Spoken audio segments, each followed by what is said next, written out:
В Хангаласском Улусе благодаря оптоволокну у филиала НВК «Саха» появилась возможность вещать на весь Улус.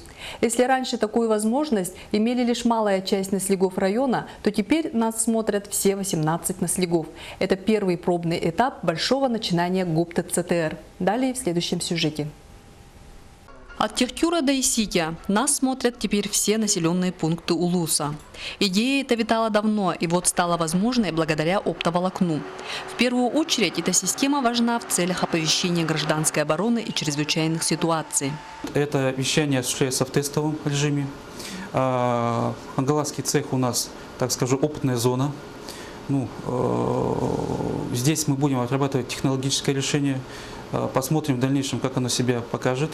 Наша задача максимально упростить его, максимально сделать доступным, чтобы можно было его тиражировать и на другие районы республики.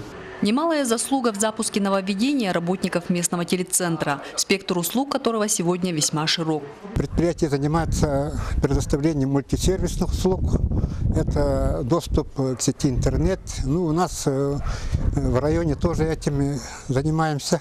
Так, у нас сейчас сеть развернута по беспроводной широкополосному доступу. Интернет – это по технологии WiMAX Покровске. Имеем тут тоже некоторое количество абонентов, как юридических лиц, так и физических лиц. Особенно актуальна эта новость в преддверии паводка, которого Улус ожидает в начале мая и в летний пожароопасный сезон. Сарглана Ильина, Федор Тарасов, НВК «Саха», Хангаласский Улус.